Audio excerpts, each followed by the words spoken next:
Nos ten- Bueno, yo voy a intentar daros una visión general de cómo está el campo del diagnóstico genético aplicado a la reproducción, concretamente a la reproducción asistida. ¿Y para qué? Pues porque necesitamos el diagnóstico genético para ayudar a más gente, a que más gente consiga de una manera más fácil el objetivo de todos, tanto pacientes como nosotros que nos dedicamos a ello, que es el de conseguir ser padres de un niño sano.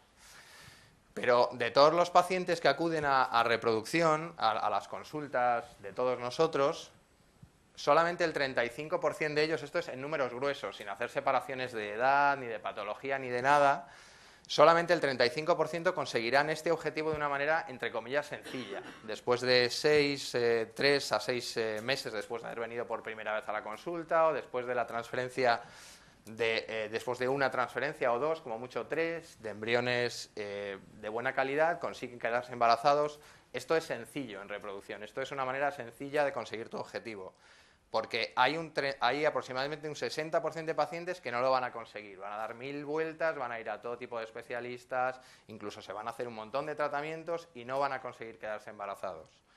Y luego hay un pequeño grupo de pacientes, pero también importante, que es el que son los pacientes que tienen algún tipo de riesgo genético que hace que no puedan optar a la paternidad vía natural, porque el riesgo genético para su descendencia es grave, y tienen que recurrir a técnicas de reproducción asistida. Entonces, bueno, pues hay este tipo de pacientes, los que lo consiguen fácil y, digamos, los que no lo consiguen o tienen grandes dificultades para poderlo conseguir.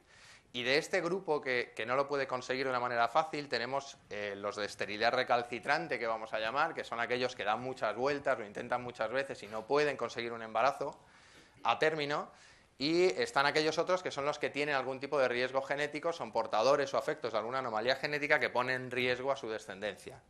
Del grupo primero de pacientes, los de esterilidad recalcitrante, más difícil de resolver, hay algunos que ya han hecho muchos ciclos de FIB, algún ciclo de FIB, incluso ciclos de inseminación, no consiguen embarazo.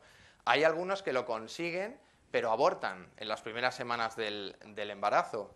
Y hay otros que a los problemas que puedan tener le suman que tienen más de 38 años. Todos estos son pacientes que tienen dificultades para conseguir el objetivo de la paternidad, pero y la genética de los embriones en estos pacientes no es la única causa probablemente, pero está demostrado que más del 80% de los embriones que producen este tipo de pacientes tienen aneuploidía, son portadores de algún desequilibrio en la carga cromosómica. Luego, si nosotros conseguimos averiguar cuáles de los embriones que producen son los que portan la anomalía genética, la aneuploidía, y no lo transferimos, y transferimos solo los sanos, les allanaremos el camino. Si no hay transferencia, no hay embriones sanos, no hay transferencia, pues es un disgusto de una vez, pero no es toda la carga emocional que lleva consigo el hacer transferencia una y otra vez en embriones congelados. Y si detectamos alguno sano y lo ponemos, pues es probable que consiga un embarazo. Luego, el diagnóstico genético en este tipo de pacientes es útil, con la finalidad de descubrir cuáles de los embriones que han producido son cromosómicamente sanos. En el grupo de los pacientes de riesgo genético hay algunos que vendrán con un cariotipo alterado. Tienen alguna reordenación cromosómica, una translocación, una inversión, que hace que ellos no tengan ningún fenotipo patológico, pero al hacer la gametogénesis, sus gametos sí van a ser portadores de aneuploidías que van a transmitir a los embriones y, de nuevo, serán susceptibles de un análisis de aneuploidías esos embriones, porque los han provocado unos embriones que tienen desequilibrio, unos gametos que tienen desequilibrio en la carga cromosómica. Si nosotros los identificamos antes de transferir, pues estaremos transfiriendo embriones sanos. Y luego hay otro grupo de pacientes que comportan un riesgo genético a la descendencia porque son portadores o afectos de alguna genopatía, tienen algún gen mutado que ellos no tienen ningún problema reproductivo, se podrían reproducir, pero si lo hacen, el riesgo de que su descendencia tenga una enfermedad genética muy grave es muy serio y no pueden reproducirse por vía natural ni sin el apoyo del diagnóstico genético. En este caso, no para estudiar aneuploidías en los embriones, sino para estudiar que los embriones que vamos a transferir no sean portadores de la genopatía que nos preocupe, porque sean los que portan los padres. Luego, el análisis genético de los embriones nos permite, desde dos aproximaciones distintas, allanar el camino al objetivo de la paternidad a bastantes pacientes. Si sumamos los porcentajes de antes, pues casi un 70% de los pacientes. Si lo que viene a la consulta es una pareja o un paciente con un cariotipo alterado o con una dificultad por quedarse embarazada y nosotros se lo atribuimos esa dificultad a que sus embriones pueden estar aneuploides porque está en el grupo de la esterilidad recalcitrante o porque tiene un cariotipo alterado, lo primero que le tenemos que pedir, si no lo tuviera, es un cariotipo a la pareja. Si viene por un cariotipo alterado, evidentemente lo tendrá, pero muchas de las parejas que vienen por que no se quedan embarazados no tienen cariotipo y hay que pedírselo. Una vez que tengamos el cariotipo, ya podemos programar el inicio del ciclo y después de la estimulación ovárica, la punción, se extraen los ovocitos, le haremos una biopsia a los embriones en día 3 o día 5, dependiendo de cómo hayamos planificado el tratamiento.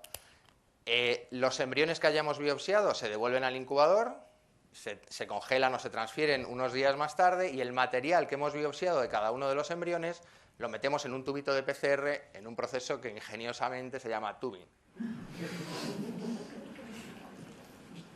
Perdonad. En un proceso que, como digo, que se llama tubing. Esto es un tubo de PCR. O sea, se mete en esto tan pequeño, para que os hagáis una idea de cómo es la cosa.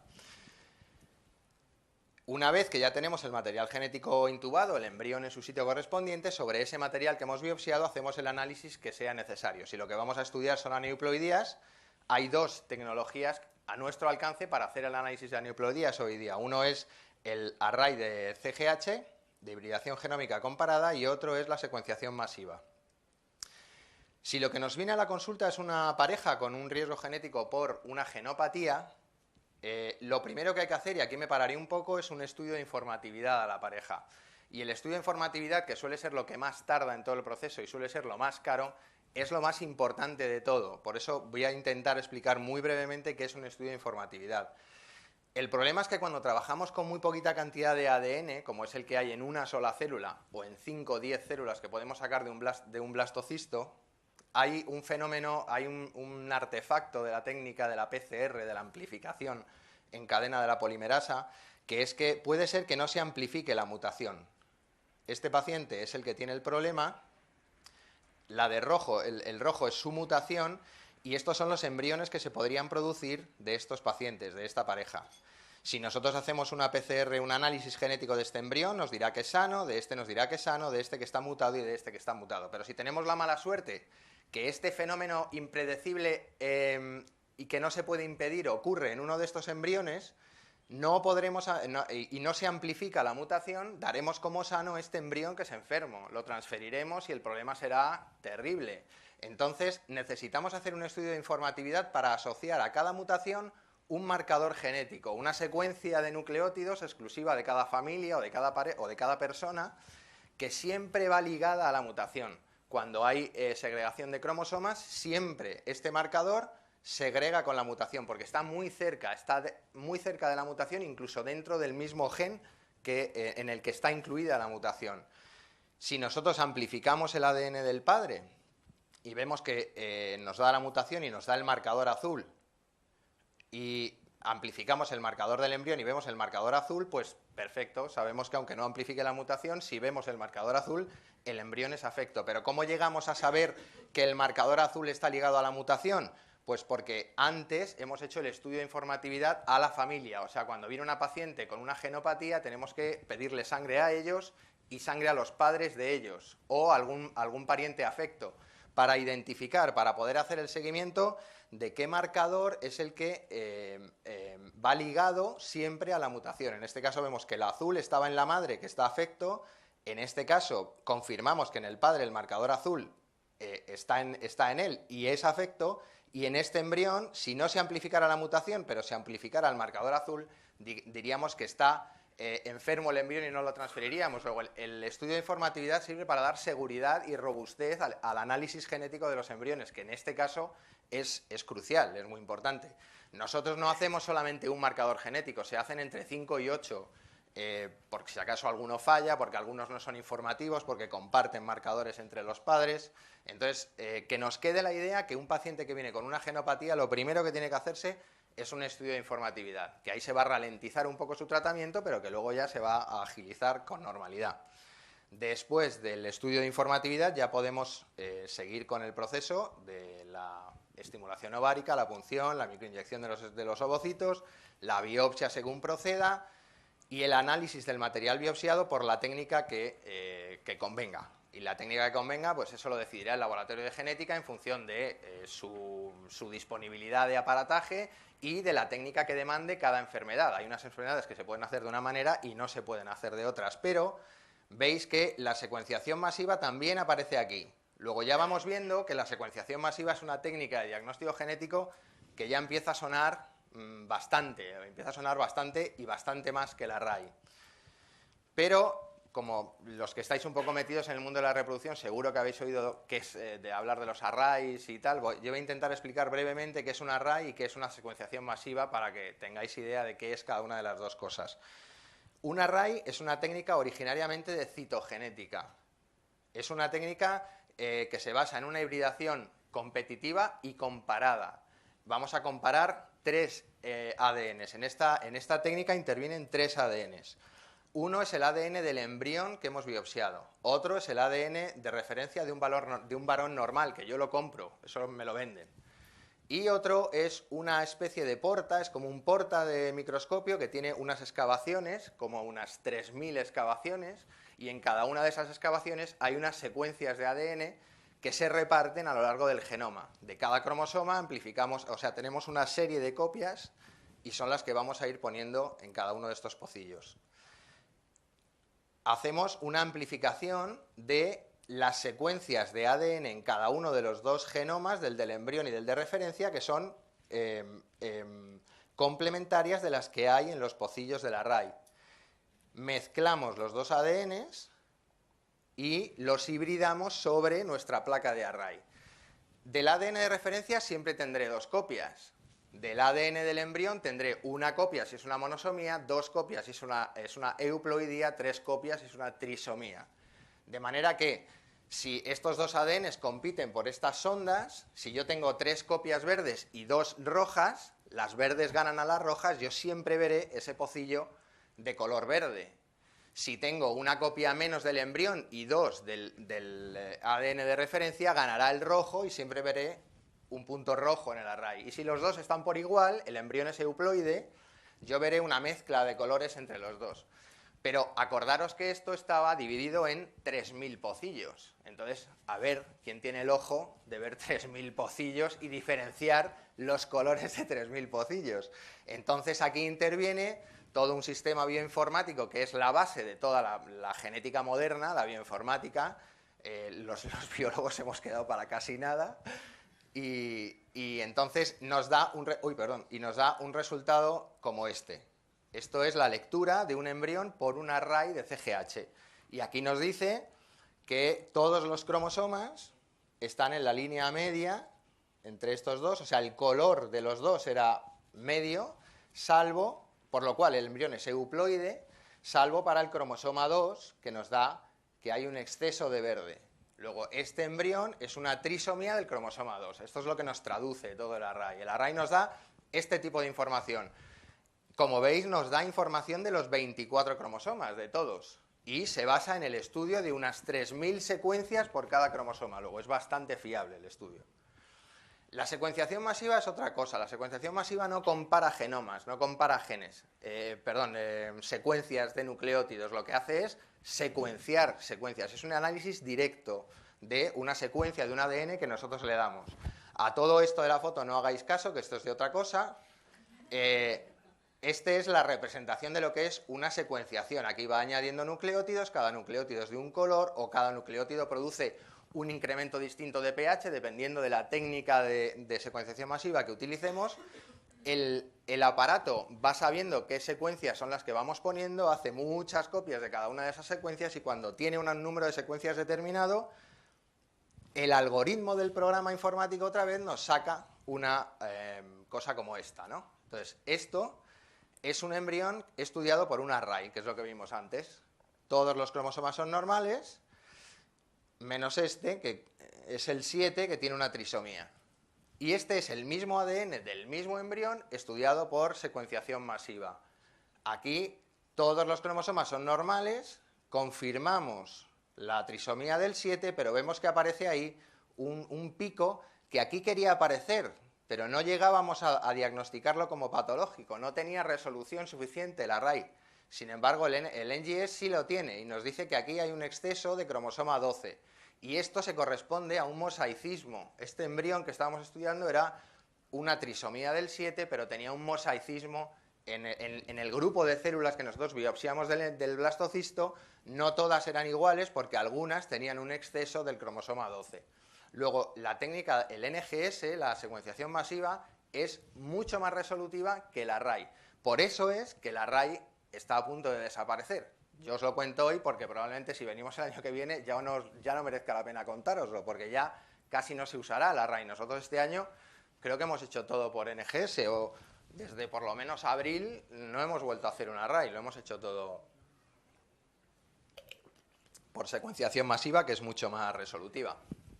Entonces, como veis, el array se basaba en el estudio de 3.000 sondas.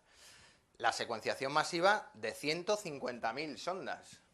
El array es válido hasta hoy. O sea que desde ayer hasta hoy hemos multiplicado pues, por 50 la resolución del análisis genético que vamos a hacer.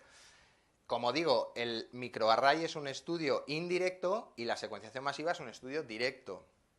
Es indirecto porque es una comparación entre dos ADNs. La tasa de falsos positivos es parecida en los dos. O sea, el array es una técnica perfectamente válida. Lo que pasa es que la secuenciación masiva es igualmente válida, da más resolución y nos va a permitir estudiar un montón de cosas a la vez. Porque además de, como veremos, como hemos visto antes en la diapositiva, además de hacer análisis de aneuploidías, al mismo tiempo vamos a poder estudiar genopatías con la misma muestra en el mismo array. Pero lo más interesante para mí de todo esto es esto. Porque hasta hace, nada, no sé, 4 años, 5, hacíamos estudios de aneuploidías y dábamos diagnósticos y transferíamos los embriones estudiándolos por hibridación in situ fluorescente. Estudiábamos como mucho 12 embriones, o 12 cromosomas, no podíamos ir más allá. Y 12 es este paper, o sea, eso es exagerado. Lo normal era 9. A partir de 9 ya no te podías mojar demasiado porque la calidad de la muestra no quedaba muy bien. Pero es que analizábamos una sonda por cromosoma, una, hace 5 años, o sea que es que hemos multiplicado por 150.000 en este periodo tan pequeño de tiempo. O sea que ahora mismo la técnica de diagnóstico de aneuploidías en embriones es muchísimo más fiable de lo que era hace nada. Y hace nada ya nos fiábamos de ella. Luego ahora está claro que el diagnóstico genético de los embriones para evitar aneuploidías ayuda a identificar los embriones anómalos y a conseguir mejores resultados en términos de ser padres de un niño sano. Esto es un array, esto es un chip de secuenciación masiva. No es de la tecnología que os he enseñado antes de poner nucleótidos con colores, sino que este se basa en aumentos y descensos del pH cuando se incorporan nuevos nucleótidos, ¿no? Pero la tecnología no nos importa, da igual, porque lo que voy a decir ahora es lo que realmente... Bueno, este es el chip, que lo tengo aquí. Si queréis, alguien luego me lo pedís. Es un chip de técnica, es de la técnica de Ion Torrent, ¿no? Es la tecnología de Ion Torrent. La anterior era la técnica de Illumina, que ahora he olvidado el nombre, pero tienes como secuenciación, no sé, da igual. Este chip tiene 96 posiciones. Aquí podemos poner 96 ADNs, 96 genomas de 96 personas distintas. Podemos estudiar 96 enfermedades, que luego veremos. Podemos estudiar 96 mutaciones o 96 embriones, podemos poner. El único problema de esto es que vale 12.000 euros cada chip. Claro, esto es un problema. Aquí hay un problema. Entonces, ¿qué pasa? Que si nosotros queremos que una paciente que de media tiene 5 embriones, la queremos estudiar por NGS porque es mucho más resolutivo, es más rápido, tal, resulta que la señora tiene que pagar 12.000 euros. Y claro, eso no es de recibo cuando un array no llega a 2.000. Entonces, claro, no hay manera, ¿no? Pero si nosotros rellenáramos los 96 pocillos, entonces sí que cada embrión me sale a 125 euros. Esta señora que tiene 5 pagaría pues 600 euros, ¿no? Por un estudio de aneuploidías cuando con arrays hubiera pagado casi 2.000. Entonces, ¿cuándo es rentable la secuenciación? ¿Cuál es el problema de la secuenciación masiva? Que es muy cara. ¿Cuál es la ventaja? Que si consigues muchas muestras de ADN, la haces muy barata y te da mayor resolución. Luego, ¿hacia dónde vamos? Pues vamos claramente a la secuenciación masiva. El array, ya os digo que está al borde de la extinción. Vamos a la biopsia en blastocisto y vitrificación del blastocisto, y vamos a la biopsia de blastocisto porque biopsiaremos los embriones que realmente son evolutivos, porque biopsiar embriones de día 3 en 8 células cuando el 60% de ellos va a interrumpir su desarrollo no tiene mucho sentido. Entonces, ahora que sabemos cultivar blastos, que los sabemos vitrificar y desvitrificar perfectamente, la tendencia es a congelar blastos y hacer la biopsia en blasto. Y por último, diferir la transferencia, porque si nosotros acumulamos los casos de muchos centros o muchos casos del mismo centro y rellenamos un pocillo, un chip de NGS, pues resulta que nos va a salir muy barato el diagnóstico. Entonces, para eso tenemos que congelar el embrión, diferir el diagnóstico y diferir la transferencia cuando tengamos el diagnóstico. Pero es que además lo vemos todos los días y ya está incluso publicado, cuando se difiere la transferencia de embriones a un ciclo distinto al que ha sido estimulado, las tasas de embarazo son mejores. Luego, son todo ventajas, utilizando el NGS, difiriendo la transferencia y biopsiando en blasto. Y hasta aquí, luego volveremos con lo que es el diagnóstico de los embriones, porque vemos que las técnicas de diagnóstico genético, a través del análisis genético de los embriones, pues facilitan el objetivo, el acceso al objetivo de ser padres de un niño sano de muchas parejas. Pero hay otra manera también en que el diagnóstico genético ayuda a conseguir este objetivo, que es bastante más novedosa y también bastante más controvertida, que es el análisis de las mutaciones genéticas. ¿Para qué? Pues para prevenir la aparición de enfermedades recesivas, el análisis de mutaciones recesivas para prevenir la aparición de enfermedades recesivas en la descendencia. Bueno, esto es también un poco por el... Bueno, luego lo diremos. Una enfermedad recesiva, todos sabemos, no hace falta dar mucho, hacen falta 2 mutaciones en el mismo gen para que una persona exprese un fenotipo patológico. No hace falta que la mutación sea la misma en los 2 individuos. Hay heterocigotos compuestos que tienen diferente mutación, pero las 2 en el mismo gen, y comprometen la funcionalidad del gen y originan la patología recesiva en la descendencia. Luego, las enfermedades recesivas necesitan de 2 progenitores afectos, o portadores, más bien. Necesitan 2 portadores. La detección de portadores de mutaciones recesivas, ¿para qué sirve? Pues para establecer el riesgo de que una pareja reproductiva comparta determinadas mutaciones recesivas. Espero que estos no sean conocidos de nadie, pero está claro que la descendencia de estos 2 pues será curiosa, ¿no? No sabemos hasta qué punto será curiosa, pero será curiosa. Entonces, la detección de portadores sirve para establecer el riesgo de que una pareja reproductiva comparta determinadas mutaciones recesivas, informar a esa pareja de ese riesgo y, si tienen un riesgo real, tomar las decisiones que corresponda, bien recurrir a un gameto de donante o bien recurrir a diagnóstico genético preimplantacional. ¿A quién se le puede ofrecer el diagnóstico de portadores? Pues, en principio, de esto de manera evidente a parejas con algún grado de consanguinidad. Si vienen parejas que son parientes, aunque sean lejanos, pues pueden compartir mutaciones recesivas que vengan de herencia familiar. Estos son realmente, bajo mi punto de vista, son los verdaderos candidatos a hacerse este tipo de estudios.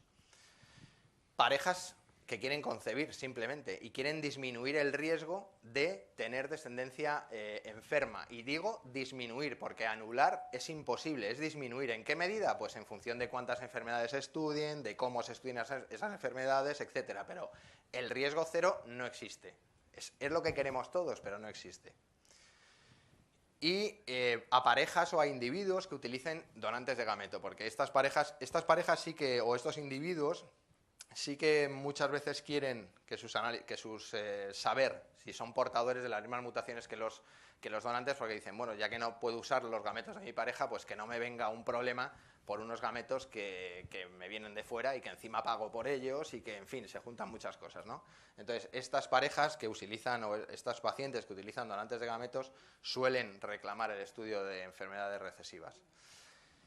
El estudio de portadores no es una necesidad.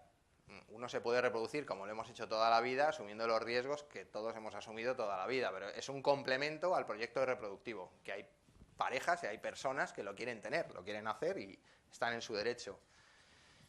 Y esta es la clave de todo. ¿Es una necesidad? Yo creo que no. ¿Está promovido por algún afán de negocio? Pues en parte sí, porque hay muchas empresas de genética que compran aparatos de secuenciación masiva. Esto está ligado íntimamente a la secuenciación masiva, claro, porque aquí se estudian un montón de enfermedades simultáneamente y se estudian por secuenciación masiva el 99% de ellas, menos algunas que técnicamente no se pueden estudiar por NGS, pero las que se pueden se estudian por secuenciación masiva. Luego, ¿hay negocio? Pues sí, claro que hay negocio. ¿Lo hacemos, se hace por un miedo a la legalidad? ¿A que luego salga un niño enfermo y nos vengan a nosotros a decir? Pues también se puede hacer por eso. O sea que, ¿por qué se hace? Pues por un cúmulo de circunstancias que nos hemos visto abocados socialmente a respetar. Porque la ley realmente no nos obliga a hacerlo, todavía. La ley no nos obliga más que a utilizar donantes que no padecerán enfermedades genéticas hereditarias o infecciosas transmisibles, pero esto hay que hacerlo mediante una anamnesis de la paciente y un cariotipo. Es lo único que nos obliga la ley hasta ahora. Como digo aquí, un cariotipo y una historia familiar. Lo que pasa es que la ley nueva de reproducción asistida, que parece que va a salir, pues sí que va a incluir algunas enfermedades recesivas de obligatorio estudio en las donantes. Y esas enfermedades que pide, pues en principio parece que van a ser estas 4, la fibrosis, la atrofia muscular espinal, la hipoacusia GJB2 y el X frágil. Pero bueno, esto es la ley que vendrá. Hasta hoy no hay obligación legal de hacerlo. Podríamos entender que en la ley hay una recomendación de hacerlo, pero no hay una obligación. Luego, informar al paciente de que la posibilidad de hacer este estudio existe, sí creo que es obligada, pero el hacer el estudio no parece que sea obligado. Esto es una repetición. Entonces, ¿cómo es el flujo de trabajo con estos pacientes? Cuando tenemos una pareja que quiere saber si son portadores o no de enfermedades recesivas, bueno, pues lo primero es que el estudio de las enfermedades recesivas, de saber si son o no portadores, es previo a la concepción, evidentemente, porque si es posterior ya, bueno, pues ya han tenido un primer intento con riesgo. Si es una pareja quien viene a hacerse el estudio, el flujo de trabajo es secuencial. Primero se secuencia una pareja, se genotipa la pareja para una serie de enfermedades, para las que sea positiva se genotipará al otro miembro de la pareja, para ver si coinciden en esas.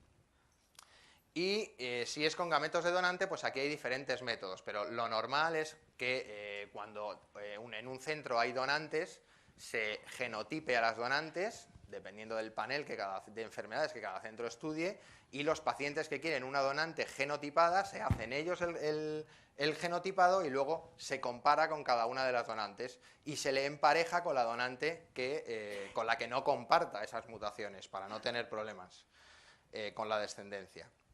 Esto es una explicación gráfica de lo que acabo de decir ahora, simplemente. Esto es una señora, esto es un señor, quieren hacerse un análisis de portadores y entonces nosotros le hacemos un estudio de 6 mutaciones. Y resulta que de esas 6 mutaciones, esta paciente es positiva para 4 de esas mutaciones. Bueno, pues entonces ahora haríamos al otro miembro. Le hacemos al otro miembro el panel y resulta que él es positivo para 2 mutaciones.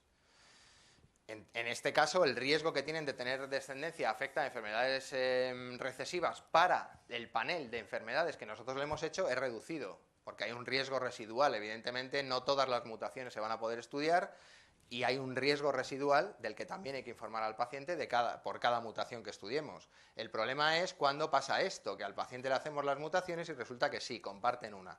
Entonces, en este caso hay que informarle que el riesgo de que su descendencia tenga un problema recesivo por esta mutación es del 25% y estos pacientes tendrán que decidir si utilizan gametos de donante sustituyendo alguno de los dos, el óvulo o el espermatozoide, o hacen un diagnóstico genético de preimplantacional de los embriones antes de transferirlos.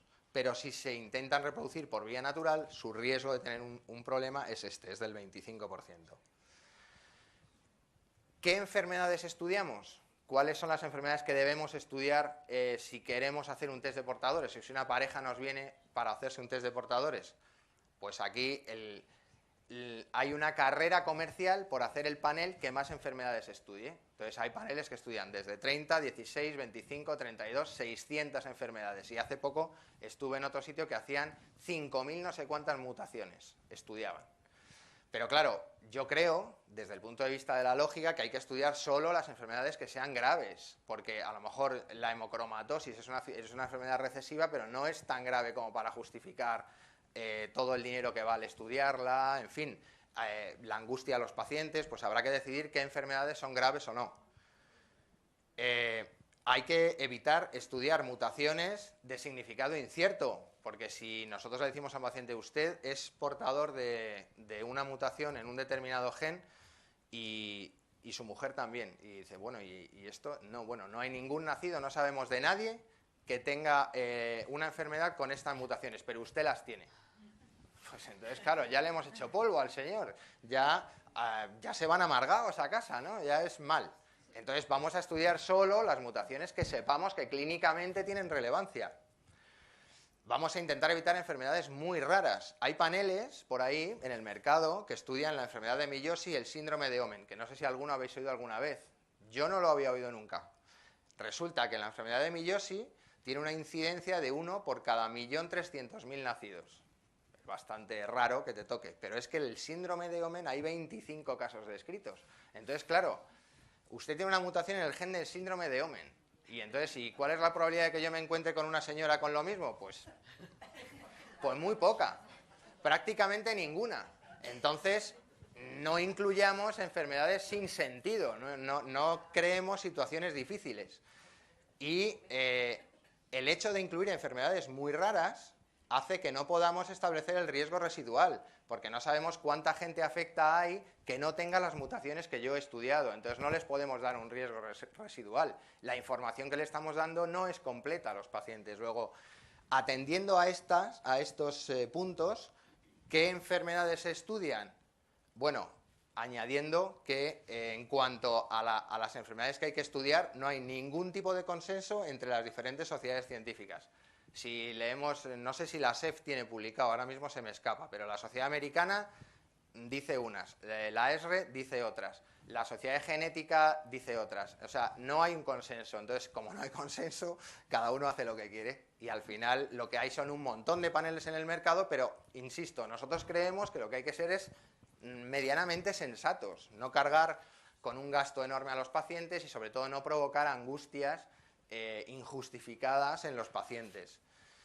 Este es el panel que hacemos nosotros, que tiene una prevalencia de portadores que no es desde luego 1 entre 1.300.000, son prevalencias relativamente frecuentes, la cobertura de cada enfermedad es apropiada para dejar un riesgo residual bajito de que los pacientes tengan un problema aún habiéndose hecho el estudio. Desde luego, si alguna pareja viene y quiere que se le haga un panel más amplio, pues es cuestión de planificarlo y hacerle un panel más amplio, pero nosotros el panel básico que hacemos es este porque nos parece que se ajusta a la lógica. Y bueno, he quitado las conclusiones luego porque he puesto unos vídeos, entonces esto lo tomaremos a modo de conclusión. Información, como vemos que esto es una situación controvertida, o sea, ¿se le debe ofrecer a los pacientes? No se le debe ofrecer. ¿Se deben hacer el análisis de portadores todos, solo las donantes, solo los receptores?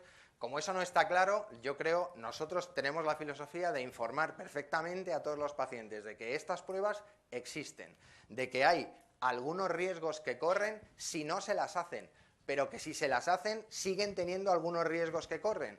Toda esta información nosotros se la damos en un consentimiento informado y se le explica lo que haga falta para que ellos decidan junto con nosotros, pero informar al paciente quizá es lo único a lo que te obliga la ley realmente. Y como digo, ayer en última hora quité las conclusiones para no hacerlo muy pesado esto y os voy a poner 3 vídeos. Entonces, el primero es una biopsia, digamos, casi del pasado, que es una biopsia de un embrión en día 3, que probablemente habéis visto muchas ya. La siguiente es una biopsia de blastocisto, que no es la mejor biopsia de blastocisto que vais a ver nunca, pero es la que me sirve para justificar el siguiente vídeo, que es el tercero. Entonces, esto ya es breve, esto ya sí que de verdad es breve, ¿eh? Si consigo ponerlo. Biopsia de día 3. Se hace un agujerito en la zona pelúcida, en este caso ni siquiera con láser, o sea que es muy del pasado, y una vez que ya la zona pelúcida se ha disuelto con un ácido que se llama ácido tiroides, se aspira a la célula.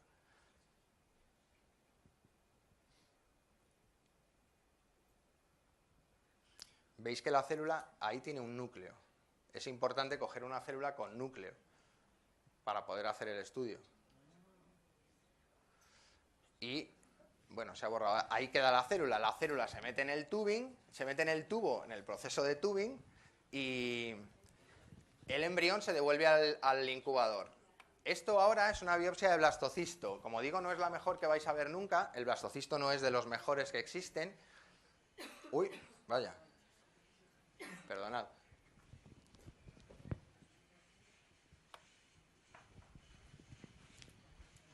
Aquí tiene un agujerito hecho con un láser el blastocisto. Se mete la pipeta y se empieza a aspirar el trofoectodermo. La masa celular interna, que son las células que darán lugar al feto, están aquí. Nosotros cogemos de la zona del trofoectodermo. Y en este grupeto de ahí van pues entre 5 y 10 células normalmente. Entonces ahora con un láser se le está disparando en esta zona para romperlas. Cada uno de esos movimientos bruscos es un disparito, que no se ve muy bien.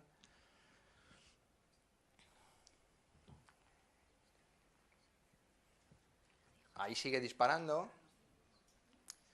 Y bueno, pues como ya os digo, no es la mejor biopsia, entonces, como no se separa del todo, le vamos a terminar haciendo una biopsia mecánica. Así de paso veis una biopsia con láser y una biopsia mecánica. Se separa y ya tenemos el trocito de trofoectodermo. O sea, esto es una biopsia de blastocisto de verdad. Es un blastocisto malo. Ese es el trozo de la porción de trofoectodermo que cogemos. Y habéis visto después, os lo pongo otra vez, el embrión que se había extruido de la zona pelúcida 2 horas después. Ponía 20, pero está mal. O sea que los embriones, los blastocistos, son muy duros, son muy resistentes, son capaces de resistir esa paliza que le hemos dado. Quitarle ese trozo, rasparlo, en fin. Pero deberíamos tender a a ser menos invasivos con los embriones. Entonces ahora hay no es que hay, bueno, se ha publicado una nueva manera de sacar ADN de un embrión, que es la blastocentesis. Entonces, lo que hacen aquí, lo que hacemos, porque esta es nuestra, esa blastocentesis, igual, la masa celular interna está aquí, es un blasto un poco malo. Estas son las células del trofoectodermo y lo que se está haciendo es aspirar el líquido que hay dentro del blastocele. Porque dentro del blastocele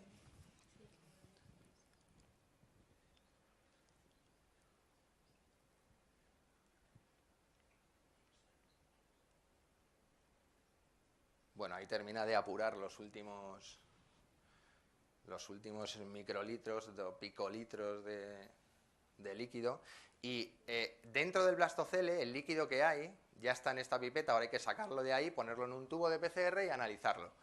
Todas estas, el líquido que hay en el blastocele viene de las células que conforman tanto el trofoectodermo como la masa celular interna. Esas células, algunas pues hay apoptosis, hay desgaste celular y vierten ahí a ese líquido sus detritus, entre ellos el ADN. Entonces, hace un año y poco hubo una publicación de un grupo italiano que publicaban que habían hecho una serie corta de estos embriones, que es el grupo de Iannaroli de Bolonia, y a ellos habían hecho primero una biopsia de trofoectodermo, luego hacían una blastocentesis y veían que concordaban los resultados, le concordaban los resultados perfectamente en casi todos los embriones, de manera que ellos veían una posibilidad de diagnóstico menos invasivo el hacer análisis del blastocele. Nosotros ahora hemos empezado un estudio con esto. Los resultados preliminares es que nuestro ADN está siempre degradado, el que sacamos del blastocele, no se corresponde con el del trofoectodermo. Pero bueno, esto es por enseñaros hacia dónde puede ir el futuro. Ni ellos probablemente sean tan buenos, ni nosotros tan malos. Entonces veremos a ver qué es lo que pasa. Sí, habrá que ver qué tipo de embriones analizaron, qué tipo de embriones tenemos nosotros, en fin, iremos trabajando sobre esto y os diremos qué es lo que pasa, porque, pues bueno, hay que ir innovando, igual que con la cadena doble, pues con la blastocentesis, con la secuenciación masiva, porque nosotros le decimos mucho a los pacientes esto, que si queremos encontrar un resultado distinto, tendremos que hacer algo diferente. Si siempre ha pasado que no te quedas embarazada, pues vamos a intentar otra cosa diferente. Yo siempre pensé que la frase era nuestra, pero lo había dicho Einstein. Entonces, me he llevado un chasco bastante grande, pero bueno, aún así hay que reconocerlo. Y nada, pues hasta aquí es todo. Muchas gracias. Y,